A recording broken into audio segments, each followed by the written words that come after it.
हाइकमान्डआ जुदि आंनो देबोरगाव टिकेट होयोब्ला आं हाग्रामाजों दाबो गेलेनो गोसो आरो आंनि समस्ति जेरावहाय आं एक्जिस्टिं इ.एम एमसिएलए जानानै दङ बेवहाय बिथांखौ चेलेन्ज खालामनो थाखाय आं वेलकाम खालामो। हानि पाट्टा बिलाइ बावखुंग्रि बियाबाव दिनै जोङो 362ता न'खरनो रानना होनाय जादों।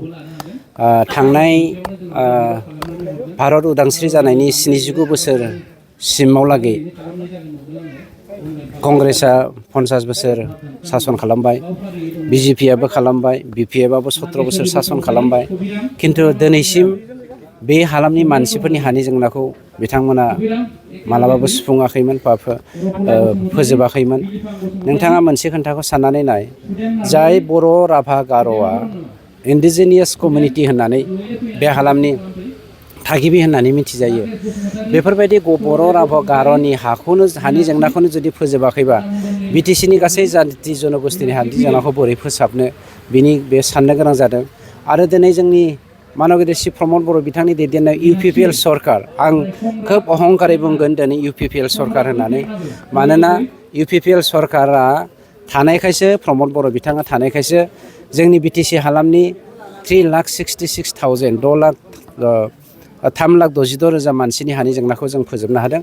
आरो नैबे गोदानै जोंनि बावखुंग्रि बियाबाव दने गयारि बिथांनि हालामाव, जाय जायगायाव बिथाङा 22 बोसोर गाव सासन खालामनानैबो बिगासे हा न'खरसे मानसिनो होनो हायाखै, बिनि हालामाव बिनि गामियाव जोङो 362 न'खरनो जोङो हा होनो हाबाय, गांसेबो होनो हायाखै। आं दने बिथांखौ नोंथांनि माबानि गेजेरजों जुदि होदोंब्ला नोंथांनि मोननि मेडियानि गेजेरजों फोसावना होनो थाखाय आं बिथांखौ खावलायदों। गब'नाय दैयाव गब'नाय मानसिया जेरै मेथेखा हमथाना गावखौ बासायनो नागिरो, हाग्रामानि हालोदा दिनै बिदि जानानै दङ। बिथाङा दैयाव गब'नाय सासे सुबुं, मानोना बिथाङा गावनि देबोरगावखौ देरहागोथों। आंथ' हाइकमान्डखौ दाबो रिकुवेस्ट खालामो नोंथांमोननि मेडियानि गेजेरजों, हामा बियो रुलखौ ब्रेक खालामनाय जायो। हाइकमान्डआ जुदि आंनो देबोरगाव टिकेट होयोब्ला आं हाग्रामाजों दाबो गेलेनो गोसो आरो आंनि समस्ति जेरावहाय आं एक्जिस्टिं इ.एम एमसिएलए जानानै दङ बेवहाय बिथांखौ चेलेन्ज खालामनो थाखाय आं वेलकाम खालामो। बिपिएफआ गावखौनो गोख्रों खालामनो थाखाय दासान्दि आशिर्बाद मोनसे रेलि लागासिनो दं, बेनि समाव फोरमायनो।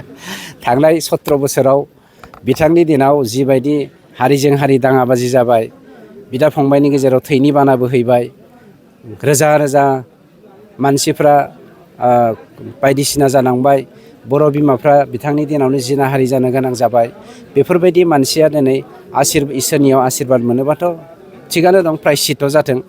जोङो प्रायश्चित जायैखौ लुबैयाखै, प्रायश्चित जाथों।